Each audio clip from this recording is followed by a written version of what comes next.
Baik, teman-teman sekalian, hari ini kami dari Kongres Pemuda Indonesia yang menerima kuasa dari Pak Madi dan Ibu Suwarni selaku orang tua dari Kartika Damayanti membuat laporan pengaduan di Komisi Perlindungan Anak Indonesia terkait dengan kondisi anak, ya, dalam hal ini anak dari Ibu Kartika Damayanti, di mana terlapornya ini yaitu saudara AR dan UK yang datang pada bulan Juli 2021 ke Bojonegoro.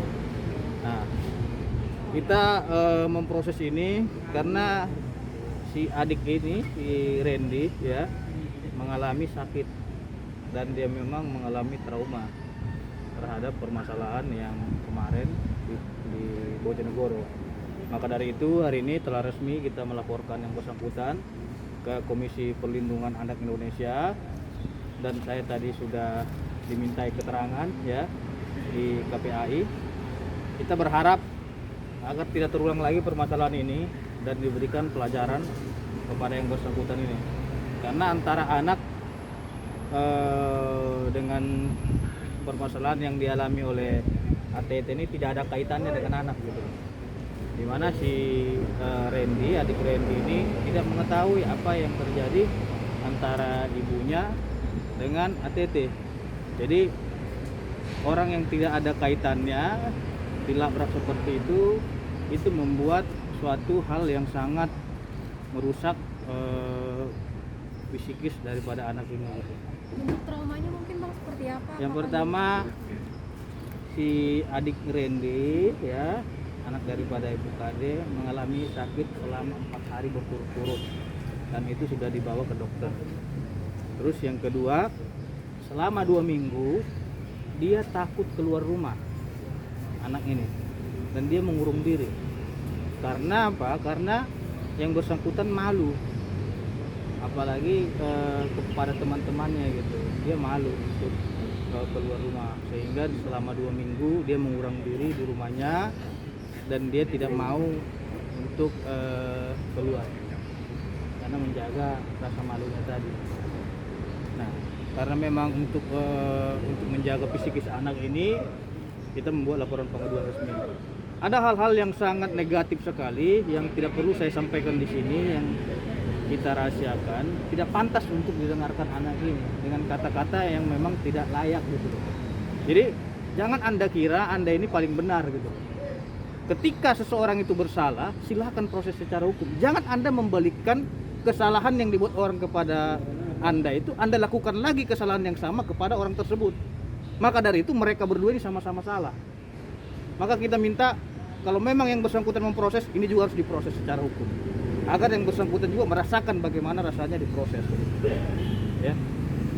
Pertanyaannya tadi ada sekitar 10 pertanyaan terkait dengan apa yang dialami anak. Yang pertama, sakit, berapa lama anak ini mengurung diri, dan sejauh ini apakah ada bully, ya kan udah kita sampaikan semua. Dan dia juga minder ke teman-teman sekolahnya, gitu. Karena ini kan viral banget tuh, apalagi anak ini juga disorot gitu di media. Seharusnya kan nggak boleh, harusnya di-blur, apalagi anak kecil, gitu. ya. Saya bekerja sama dengan KPI Kongres Pemuda Indonesia Jawa Timur, melanjutkan pengaduan terhadap saudara Abdul Rojak. Nah, di sini kita akan laporkan kembali sampai akar-akarnya, tak perlu sampai umbi-umbinya, ya. Tidak ada yang di Indonesia ini yang kebal hukum, paham itu? Jangan merasa dirinya paling benar, jangan merasa dirinya punya uang. Ingat itu. Kita akan kawal sampai kapanpun, sampai lubang sebut pun kita kawal. Akan berkoordinasi dengan P2TP2A, dan tadi hasil pembicaraan kita dengan penyidik di KPAI, ya, akan melakukan koordinasi dengan laporan polisi kita yang di Polres Bojonegoro. Tentunya saya minta tadi agar KPAI menyurati Polres Bojonegoro, dan tadi KPAI akan mempertanyakan laporan polisi itu ke Polres Bojonegoro sejauh mana tindak lanjutnya, gitu. Maka dari itu kita berharap proses ini agar dikawal oleh KPAI dan anak ini harus didampingi oleh KPAI agar tidak ada traumatik yang dialami oleh seorang anak ini. Jadi kita berharap dan kita berterima kasih juga kepada Komisi Perlindungan Anak Indonesia yang telah melayani kita dengan baik dan akan memproses laporan ini sebaik mungkin, dan nantinya akan kita ikuti arahan dari KPAI terkait dengan panggilan selanjutnya gitu. Jadi ini harus jalan terus. Update yang di Polres Bojonegoro udah sejauh mana? Kita barusan terima SP2HP dari Polres Bojonegoro ya, surat pemberitahuan hasil perkembangan penyelidikan. Untuk saat ini Polres Bojonegoro akan mengagendakan saksi, dan berdasarkan komunikasi kita dengan penyidik Polres Bojonegoro akan dijadwalkan agenda untuk pemeriksaan ahli bahasa, karena kan ada bahasa-bahasa yang tidak layak gitu. Nah, nanti akan diuji bahasa tersebut apa dan kata-kata apa gitu. Dan memang menurut saya kata-kata itu tidak layak dan tidak pantas didengarkan oleh siapapun. Nanti untuk kayak project dari semuanya akan dipanggil ke Bojonegoro juga gitu? Iya, itu pasti karena ini kan proses hukum gitu loh.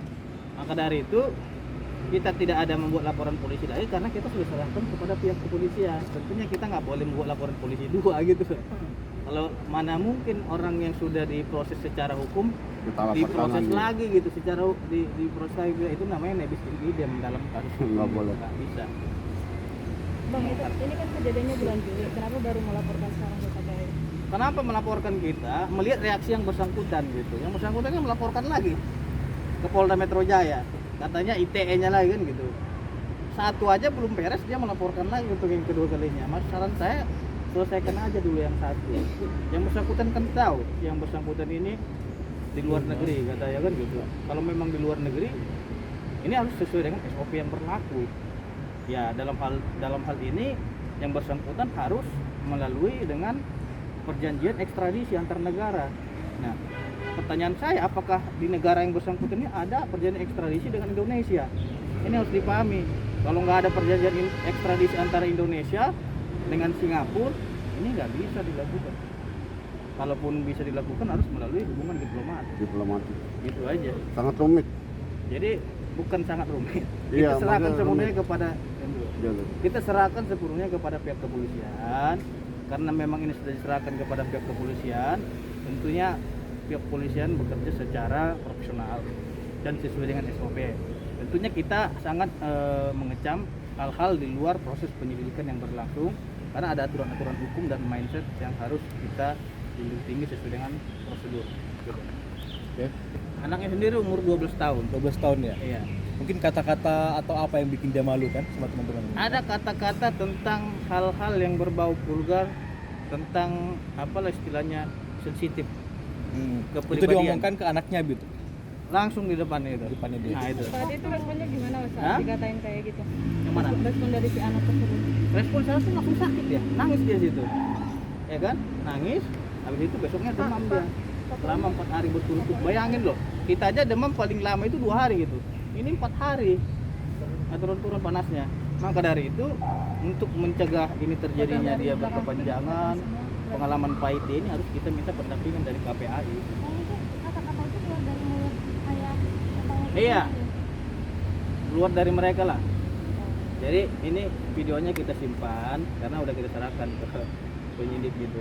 Jadi ini untuk proses kepentingan hukum saja. Nggak bijaksana saya sampaikan kepada publik kata-kata tersebut. Itu saja. Yang penting yang bersangkutan Anda bertanggung jawab lah. Kalau memang ada orang yang salah silahkan proses hukum. Jangan Anda berbuat yang sama juga kepada orang lain gitu. Gitu. Kalau memang Anda berbuat yang sama juga terhadap apa yang Anda alami, berarti Anda juga sama. Nggak ada bedanya dengan orang yang melakukan perbuatan itu. Ya, terima kasih ya teman.